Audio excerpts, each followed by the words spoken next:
So today I'll be, can people hear me? A little closer. Usually I don't have a mic, so when I give talks. So today I'll be talking about interpreting texts. It sort of overlaps a lot with what Jinan and what Sam said before. So I guess it'll be interesting, but it'll be a different perspective, and it'll sort of make sense. The idea of having a different perspective will make sense during the talk. So there's sort of two themes that will run throughout the talk, and that's who you are, how that influences your interpretation, and what you know, and how that will influence your interpretation. And another set of themes that will run through is the types of interpretations that we tend to make. So whether we make sort of more literal interpretations, which we were hearing about before too, or we might make more metaphorical interpretations. And I'll divide this up into sort of 3 chapters or 3 surahs. And in the first one, I'll talk a little bit about Lincoln and people interpreting his texts and whether they're religious or not. And then in the second one, I'll talk about just general ambiguity in language, which I think Jen talked about a little bit. And then the last part, I'll really focus on how who we are really influences our interpretations and really get into that a little bit more. So the first one will be about Lincoln, and it will be about actually going into the past. Our previous Muslimish conference when we were in DC, and we went to the Lincoln Memorial. And one thing that really stood out for me when we went to the Lincoln Memorial was the second inaugural address. And it's like in there, and and I read through it, and I was really very taken by it. It wasn't very much what I expected. It felt a lot more religious than I thought inaugural addresses were, and it also seemed super intellectual as well, that I also felt like inaugural addresses are not like that. And so I wanted to give you a sense of it by just reading a part of his inaugural address. So remember this, the Civil War has sort of just ended, and he's giving this inaugural address. And so so he says, each looked for an easier triumph and a result less fundamental and astounding. So he's talking about the North and the South, right? Both read the same Bible and pray to the same God, and each invokes his aid against the other, right? So that's not very nice. It may seem strange that any man should dare to ask a just God's assistance in wringing their bread from the sweat of other men's faces. So that's he's talking about slavery in that a few lines. But let us judge not that we be not judged. So if you're a Christian, you might be familiar. This is from the Gospel of Matthew. The prayers of both could not be answered. So neither the North or the South got what they wanted. That of neither has been answered fully. And then he says something interesting. The Almighty has his own purposes. And then he quotes, again from the Gospel of Matthew, if you're a Christian, you'd be familiar with this. Woe unto the world because of offenses, for it must needs be that offenses come. But woe to that man or woman by whom the offense cometh. Right? So I interpret this thing as him saying, shit happens. And bad shit happens. Right? But the worst thing about shit is when shit happens through you. And so he's referring to the Civil War. It happened through all of them, and they all suffered through it. So that's my interpretation of that. As I was saying, I was like, whoa, this is really religious. And it's really intellectual. It was also, it seemed not like, I guess the way I grew up, and particularly in more modern times, where religion is you have to prove it, as he was talking about, you have to give evidence for it. So when George W. Bush actually gave some of his speeches and stuff, he would often talk about religion, but almost in a way to convince people that religion was a good thing to have. But here, he's not convincing you at all. He's just like, this is what I believe. I'm just using these references, and I'm assuming, and probably most of the country probably knew a lot about the Bible, and so it was just an assumed thing here. So it was an interesting thing to see religion in this different context here. So this leads to most of the talk. So it's about why must we even interpret the past? And so the idea is that we don't actually see the past in real time. So I think that was alluded to in the previous talks, but I think no one really said that. You don't have, I have a camera recording me, and there's no camera there. But even now, we have a camera recording me, but there's no camera in my head recording. So in my head, I could be saying bad things about people here, right? And that's not part of this conversation. So we don't actually see everything, even at the level of the molecular level, in real time. So we have to interpret what happens in the past. And also, I can't ask Lincoln questions, why he said certain things. And so we observe the outcome of the past and infer and then we must defer. So we only see the outcome. I only see what Lincoln said. And then I need to, like, in my head, like, reconstruct Lincoln. Imagine him saying this. Imagine the time. And so that's why we have to have interpretations. So let's understand this a little bit by exploring who we are and how that influences our interpretations. So actually, when I was first reading that second inaugural address, I was thinking about what might other people think? So what are the other interpretations? And so for this, and for a lot of the talk, you want to be doing some thought experiments. So we'll be imagining things that may not really be true, but will help us figure out or better understand the problem. So you can get your thinking caps on, and so for this thought experiment, I imagined two people, a person who was an evangelical reading the second inaugural address, and then a person who was an atheist. In this case, I was imagining an atheist whose like parents were atheists too, who I've like met one person like this before, so they wouldn't know any Christian reference whatsoever. So that's going to be key in my comparison. So the evangelical would probably read the text, and I think he'd probably see a lot of the religious elements. He might even see it more as a personal God connection. For me, it seemed very intellectual, but maybe the evangelical would see something as very personal, because I guess that's how God is to them. Whereas maybe an atheist, I mentioned this very specific example. I imagine they grew up not knowing about religion, so they might miss some of the references, right? So I mentioned there were parts where he didn't even quote the Bible, and I told you it was actually a reference to the Bible. And actually, if you knew like the passages of the Bible, you would be able to better interpret, right, some of those passages that he refers to. And so the same exact text then we can see can be interpreted in very different ways depending on the observer, which I think seems obvious, but we can see through these examples how it might occur. And so we can see this in a little bit more detail, though, about how it might actually happen by taking some specific parts of the text. So Lincoln says the prayers of both could not be answered. And so what does prayers here mean?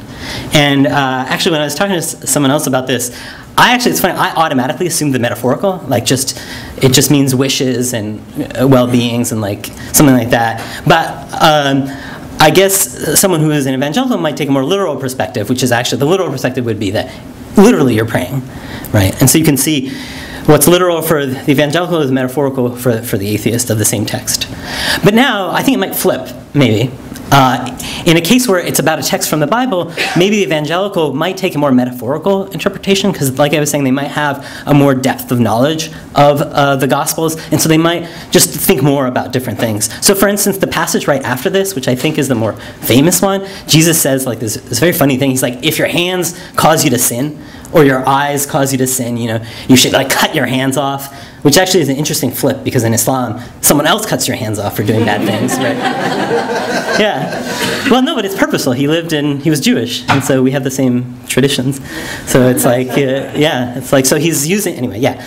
So he's using it to say you should cut your hands off, and he's saying you should gouge your eyes out, because it's better to do that than to go to hell with everything with you. So, the evangelical might have this other knowledge and then might take this in a more broad or spiritual level. So the reason here an atheist would be literal is just because they wouldn't know. I'm not saying anything else, but it's just lack of knowledge. So then what happens is, so I just described how the evangelical knew stuff and that helped their interpretation. So maybe if you learned some things about Lincoln, would that change your interpretation? So let's just imagine that, how new evidence, and new evidence is sort of critical, like we were talking about science before, so science is based on experimentation and building up of evidences. And so imagine we have two parallel worlds where you learn one additional fact about Lincoln. And so there's two worlds, they're totally separate. So right now, like just imagine, like there's a little fork in the road and you're going two different places. And in one place I've told you that Lincoln never joined a church. So this is a true story. He got in. There's a lot of trouble when he ran for election because of this.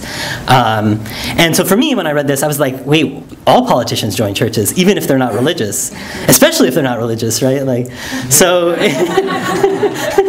So I was just like, he must not be religious then if he decided actively not to join church. So maybe I would interpret, if I learned this fact, Lincoln was taking all the God references as intellectual. Right? But say you were in another universe, you didn't learn this fact. The other fact you learned was that Lincoln valued the Bible and prayer. And this is sort of a true thing, especially as he got older. And so you might say, if you only knew this, you might say, oh, well, so the second inaugural address is something that's... sorry, that he's religious. He might be religious, and all the connotations of the second inaugural address are religious. Okay, so this is going to be a funny part. Like, what happens if you know a lot? Right, so here I describe one bit of evidence. But what happens if you know, like, so much? You've written a biography about Abraham Lincoln. You've written many biographies about Abraham Lincoln. You even write in a journal that's called Abraham Lincoln. That's how much you know about Abraham Lincoln. So what happens when you know so much? So what I'll argue for is that when you know a lot, what ends up happening is who you are ends up dictating your interpretation, which is sort of surprising, right? Because you would think you would all agree. So this is one quote from a person who I think actually thinks Lincoln was sort of religious in his references in the second inaugural address. And he says, the battle for Lincoln's soul occurs between pious biographers who claim him as a dedicated fellow Christian and naysaying unbelievers, I like that part, naysaying unbelievers, who protest that he was one of them. Right? So what he's basically saying is, if you're Christian, you end up taking a Christian interpretation of Lincoln. If you're like an atheist, you end up taking an interpretation of Lincoln as being sort of an atheist or at least a religious skeptic. So yeah, so that's sort of interesting. And so it's well known in the field. I went and looked in the papers. The papers are divided by this topic. Like if you went and looked, it's very interesting. Okay, so now I wanted to talk about how ambiguity in language can cause differences in interpretation. So before we were trying to interpret Lincoln's text. So here we'll be getting at exactly what the text is and seeing how the text itself could be ambiguous and cause for interpretation. So I just have some fun examples here. I just wanted to point out one. So these are common things that can be taken literally. So like footnote, right, could be literally a foot and with a note on top. And then Adele has a song and she says, I set fire to the rain. And so if you take it literally, you get that sort of picture. So you can see it's sort of humorous sometimes if you take literal perspectives. But most of the time, most things can be taken various ways, and it sort of depends on the context. So it depends on what you know. So note, I'm linking context, which people talked about, as in this general framework of what you know. Right? Okay, so it's a phrase I sometimes say. How do you interpret the phrase, it's time to grind? Right? And there's like, I only give 3. There's like many more ways to interpret this. Right? So what if beforehand you heard, so the context, so what you knew was, I'm going to make some coffee, it's time to grind. Okay. Okay, yeah, I understand that. But wait, what happens if you say, I met this girl, or you maybe say boy, in the club? It's time to grind. Right? So it's a different one. Okay, this is one I use a lot, because, yeah. So I have lots of work to get done. It's time to grind. Yeah. So you can see it's 3 different perspectives, and it depends on sort of what you know. In this case, the context. I have an ex. Time to grind. I don't know what to take from that.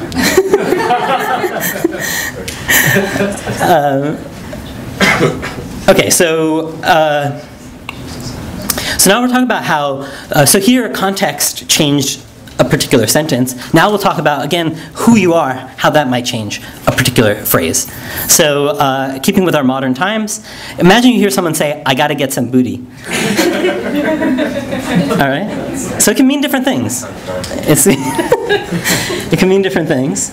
So imagine the person who's reading this text is a pirate or a rapper, right? So it's going to be different. So maybe the pirate would have what might be, it depends how you take it, a literal interpretation, which is loot. He's got to get some treasure, and that's what he reads this as, right? Now the rapper might take a more metaphorical one, and he might say about his girl. You know, that's what he's talking about. So the one thing you might have noticed here, I said it depended. Maybe they were literal, maybe it was metaphorical. And I think I wanted to raise here problems with literal and metaphorical, and how who you are sort of influences what you know. And how I think often people, okay, so sorry, I'll bring in this first. So first I'll say what the definition of literal is. Like literally, literal is taking words in their usual or most basic sense without metaphor or allegory, okay?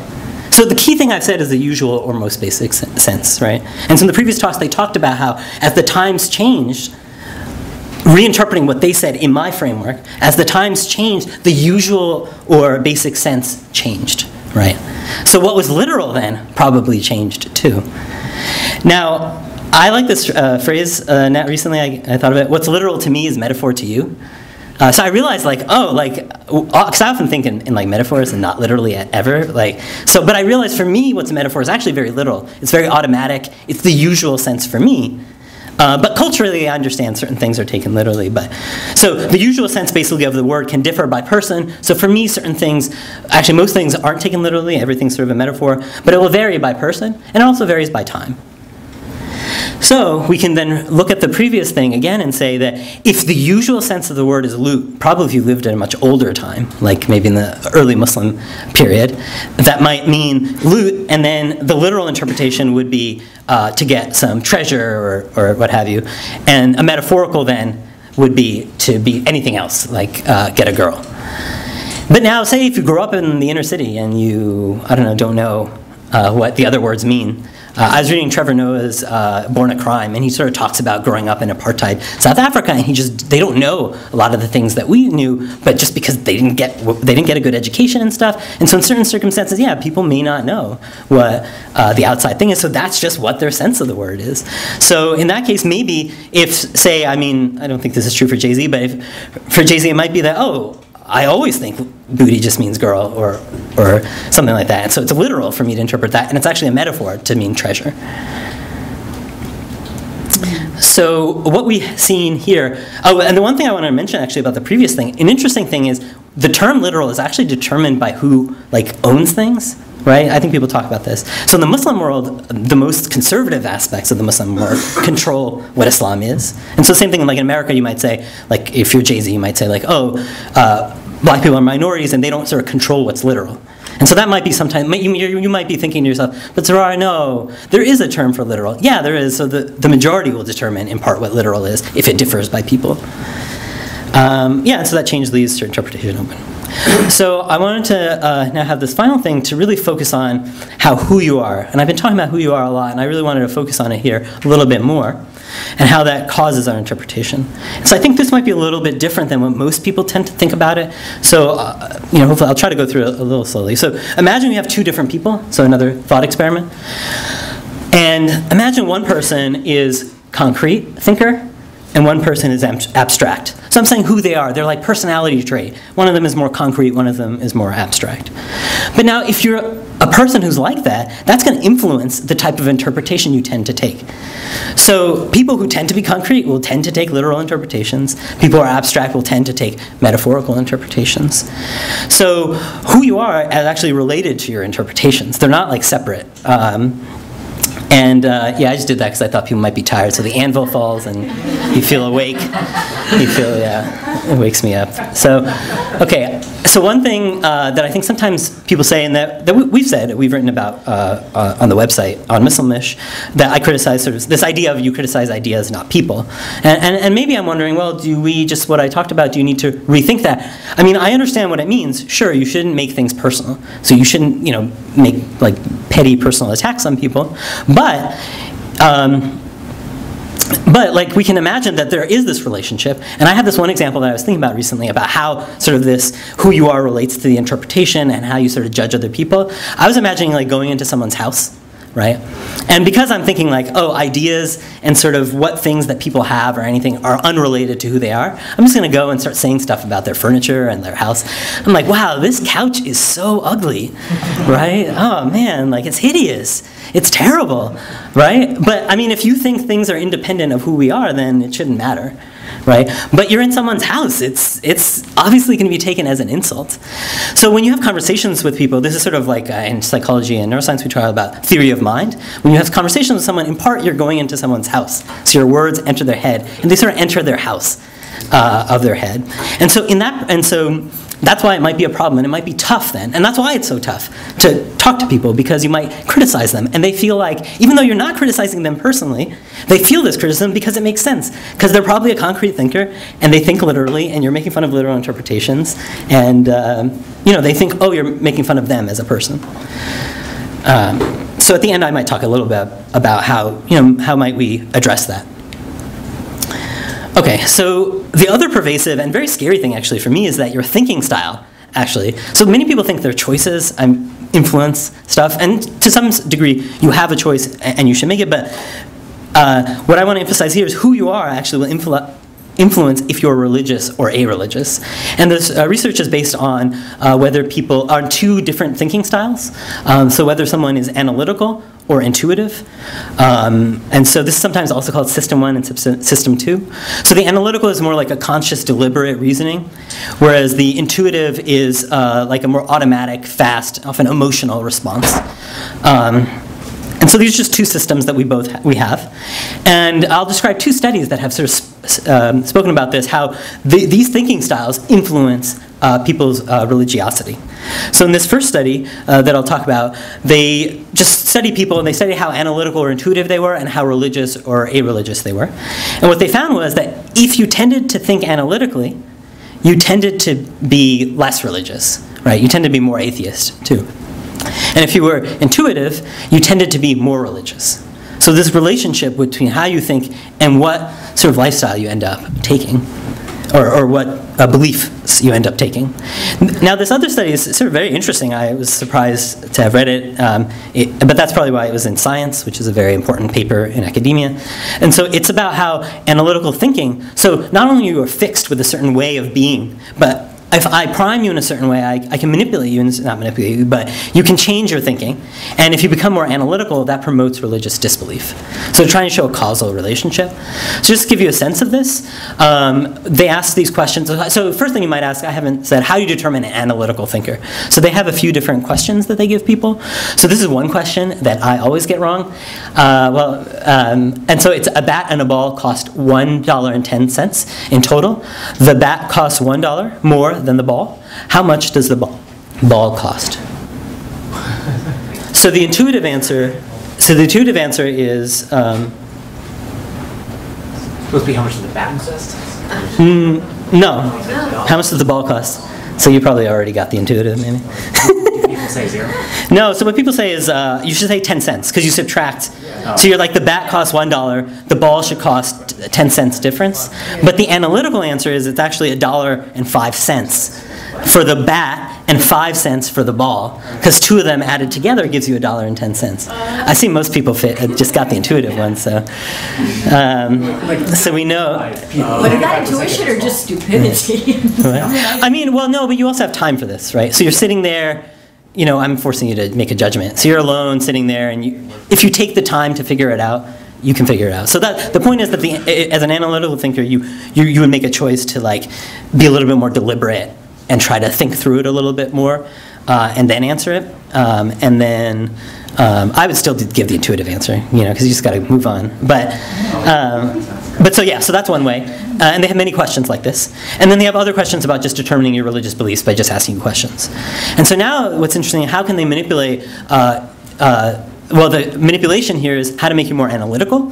And so they had many in this experiment. So the one that they had was they showed people these pictures before they asked people their religious beliefs. So one picture was, if you remember, I had this thinker at the very beginning too, which is actually coincidental. I added this slide after I had made that in mind. But you have this thinker, and the idea is that that thinker will prime you to be more analytical. So you ask people to just make some random, unrelated judgment about the photo. And then you find actually that people do better at logic problems, so it actually seems to work if you show them like a picture of a thinker, they become more analytical, they're better at logic problems.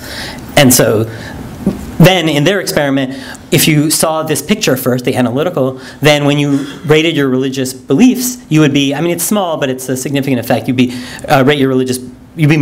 rate higher disbelief. So yeah. So to summarize on being analytical, there seems to be two parts. There's one sort of something maybe we're like fixed with, more or less. And then there's this other idea that it can be manipulated based on sort of the situation or context. And just one thing I want to say was, I mean, this is a whole field of work. And so there's, the systems each have useful things. Then I wouldn't jump to say that you should always be analytical all the time. But yeah, so it's just a footnote. Okay, so just to sort of wrap up this section, what determines who you are? Well, one thing might be your birth. Right, so if you're born very analytical, you might tend towards atheism. Like your general style about the world is very analytical. Then you might be more likely to be an atheist. But say if your general style is more intuitive, what I feel is like a more emotional, personal experience sort of oriented person, then you might end up liking sort of religion, and that might speak to you. And then the other thing is that your experiences are going to influence it. So this is like what you know can sort of influence who you are, right? So maybe if you go to a school that's very academically focused and with a lot of analytical reasoning, which a lot of schools don't have, that you might become more analytical than intuitive. And the other thing I haven't talked about here, but is huge influence, which is that the context, the group, or the norms will influence your judgments too. So imagine if the particular group of Muslims or Christians you're a part of are literal, take literal interpretations of their texts, then you are likely to take a literal interpretation without really even thinking about it. And the same thing for metaphorical. We end up taking the interpretations of our group. So here I just want to bring them all together. And I just have like a sort of very simple example, sort of a quaint one, I guess. So this is the Last Supper, and what does bread mean? So Jesus says, this is again in Matthew, just like Lincoln seemed to like to use Matthew, so I guess I was using it too. So Jesus took bread, and he says other stuff, and then he says, take and eat, this is my body. So if you're Muslim and not familiar with this is like a big deal in the ancient Christian church. Like people debate, like there are wars, I think, that are fought about whether what he means by body is like literal, or is it like he like literally gave a part of his body, or is it metaphorical? Okay, so what bread might mean then, taking back what we have talked about, who you are might influence it. So say for me, in my context, I didn't grow up Christian. So for me, who I am, like I was saying, is I just tend to be a more metaphorical person. And so I might just take this as being more metaphorical, right? What you know, I have read through the Gospel of Matthew, and in that Jesus talks often about how he uses parables, and there are a lot of things where he uses analogies a lot. And so I might take, and so again, that's my reading again, but so what I know from that might say, oh yeah, if he likes to take analogies, so he's probably taking an analogy here, right? And then where you're from or your group is going to matter too. I actually think this probably matters the most for stuff like this. So probably the church you belong to. We were talking about sort of for Muslim backgrounds. For a lot of Muslims, I think their decisions are based on who their friends are and like who their group is. I mean, it's hard to let go of that, and we don't even think about it. It's very automatic, and so that might influence what it is. Even though you probably think like it's ridiculous to take a literal interpretation, but maybe you do because everyone else does around you. So I have some questions to ponder here, and then how much time do I have? You're good. Okay. So then I had the slide that I like literally added because I heard Jenna and Sam speak. So I have just one more slide. So just two more. So questions to ponder. So one thing you might notice, you might be like, why did I not talk about Islam? So I was going to make a joke and say because I don't like it, but. That's my distaste. No, I'm just kidding. I realize it's recorded too. My parents might watch this. So, no, but it was really like actually. So, because I'm more from an academic background, my interest more on how to think. How should I think? How to get other people to think? And so what I wanted to do was to convey that through a whole talk about how to think. So the talk was actually mostly geared towards, like, I guess Muslim people, including people who might be religious. Because in this case, I've not talked about Islam at all, so you can't get upset, right? And so, but you might say, no, but you might say, I've given to Muslims, you might say, like, oh, yes, some of this stuff is, why would you say bread and body are literal, right? So you would engage people, and so you would engage them how to think, right? So engage them to say, oh, who you are matters. How you're born, the surroundings you are, they matter. And then it's up to you on what to think. I think this is what Sam was saying very well. I like that he was saying we should just educate people, but then later they should make their own choices. We shouldn't. And I think so. Basically, one of the things Sam was basically saying is what to think to me. So Sam was saying, let's not. That's my interpretation of it, but that we shouldn't tell people what to think. Instead, we should tell them how to think. And I think he was saying in terms of the kinds of education you give. And I think this talk is sort of maybe one example of that. Oh, sorry. Okay, and then how can we apply our knowledge about how we interpret texts to religion? And And so I think I alluded to this in the beginning when I started talking about how who we are actually is related to our interpretations. And there's this funny thing that if you start criticizing people, even though you're criticizing the idea that they have, you end up criticizing them. And so I guess like I'm imagining if I'm in that person's house and if I don't like their stuff, and they're another guy, I might say, dude, if you want to get a girl, you've been single too long, just change your wardrobe a little bit, I can help you, like, and you would that would be one way, for instance, you might get them to sort of get a sense towards change, but you're pertaining to something that you have a common goal with them about, so you know what they care about, and you're like, okay, since you care about this, why don't you change that? And so I mentioned before that if it's true that our society is becoming divided basically by who we are. And so it's divided, so when we say science versus religion, what it maybe means is just analytical thinking people and intuitive people, which is terrible, right? Because you have two totally different people who then, the more the division happens, the less they can sort of talk to each other. And so the one thing you could do then is when you have the conversation, you talk in the way the other person might like, right?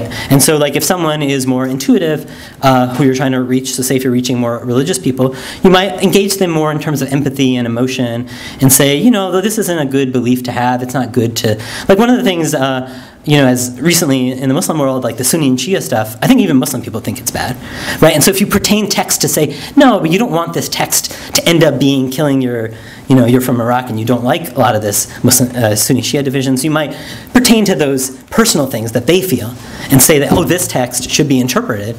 Maybe you should think about this text in terms of your everyday life here. Yeah. And then I just added like these random things. So, because I was thinking about them as the previous talks were happening. And so the one thing, I made this in part because Janan's talk ended up, I think, covering a lot of what I did. And so I was trying to think about a way to make mine even more scientific. Mine was intuitive. No, I mean, the way you went was a very sort of a personal, like literary, well-spoken. I think mine is just pretty slides and stuff. And so, right, so one thing I wanted to say was, so I have a few different things. I'll just walk through them quickly. There are a few ideas, and I think they're interesting. That this idea of literal and metaphorical, to me, is related to this idea, sort of in science, of fixed versus stuff that changes and grows constantly, right? And the one analogy I have for this sometimes is temperature, for instance. So in a way, our thermometers, when I say 76 degrees Fahrenheit, that's actually like a fixed thing. Because in reality, that's just a number, right, that I give to the weather, to the heat that's out there. But in actuality, the heat that's out there is entropy, so it's actually the motion of molecules. So remember I was talking about change? So it's actually change, it's motion. Motion means you're constantly changing, right? So basically, change, the fact that the world itself actually is constantly changing, so that even though we define the world in this very fixed way, right, with temperature, in reality the world is constantly changing. And so in that sense, it's constantly a metaphor, because you're never in one state at any one time, right? And so right, that's the idea that everything is changing and metaphorical. So this is a very like deep idea, right? And so, but this means even in science we think of this literally, right? Because no moment is ever the same. Every single moment is different from the previous. Even if you try to recreate the previous moment, because you know about the past, it changes the current moment. So everything is just constantly changing. So nothing can be taken literally, like in a literal sense, right? So just as an example, green, right? The color green, we describe stuff as green, but in the world, green changes a lot. The lighting changes green, because the world constantly changes, green constantly changes. But our language is fixed. It uses a word because it helps us describe the world, right? And so there's that relationship. Literal is related to this fixed idea. Metaphorical is related to this idea in science, at least, of things constantly changing and moving. And you can't really describe it because it's always different every next moment. And so then it's related to this next thing, and I think the talks before me were sort of speaking about this, but so I want to make this idea more clear, is that whatever text you have, whether it's religious or whether it's scientific, if it's trying to make claims about the natural world, it has to make predictions. And it's not a big deal, and I think like if people can be encouraged to do that, that might help them to say, oh yeah, the Quran maybe isn't meant to make those predictions, but it's not bad. It's just that it's not meant to, but it's not about God either. It's just that anything useful should be able to make predictions, right? So for instance, if I have an umbrella and I can never predict when it's going to rain, there's no use of me having the umbrella, right?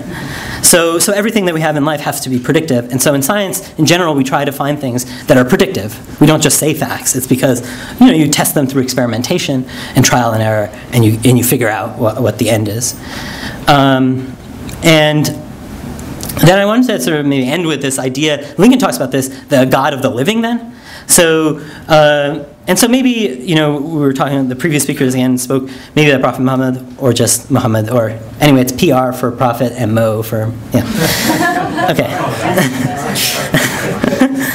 I mean I just made it when I was sitting there, so it's so might have also believed in the God of the living, right? So maybe that's why I always wondered actually why they didn't write stuff. But he knew. Actually, they knew. There's like hadith that say, Umar says like, don't write anything, right? And and there's stuff in the Sirah that says, because they argued a lot about it, they say just don't write it, and it wasn't a big deal to write it. And maybe for them, you're in the moment, you're living it. You don't know like 2,000 years in the future or whatever that what stuff is going to happen. And so maybe they were just living sort of in that moment every day because the world is constantly changing, so they were constantly sort of living it. And so I don't know. I feel like this is almost like saying that like. The meaning of it is just to live your life based on your experiences. And you'll know it through sort of experimentation if it works or not. And you'll know it through experimentation if it works or not with other people. And that's just sort of all it is. And maybe that's what's scary, right? And so as Sam was mentioning, people often block their eyes from it. Because imagine, right, for a second, if I told you the world constantly changes, people don't want to hear that. I mean, if you told me, I don't care that the temperature is actually motion of molecules, and Einstein wrote some paper about this that talks about, I want to just at 76 degrees, right? I had a brain fart. Sorry. Yeah, so I think the idea is that, yeah, maybe it's this sort of living experience that we need to have. And I have other things, but I'll just... one thing I just wanted to mention here, the last thing then, is that why is who you are so important? Because at the end I didn't mean to do this, it just ended up happening. And so one of the points I have here is evolution. And I don't know if people think about this for evolution, but so one of the things about evolution is your fitness to the environment. So I'm designed for fit. But the thing is, we're not independent of each other. So usually my fitness will depend on what someone else does, right? And so one thing you might imagine then is that the world isn't one thing. You shouldn't like just be analytical or intuitive. The reason we have both systems, the reason we might have like many different people who are more analytical or less analytical is because for evolution, it cares about fitness sort of also overall. It takes into account the group as well, if that makes sense. So having one analytical person in the whole group, everyone being analytical, would be worse than having half being analytical, half being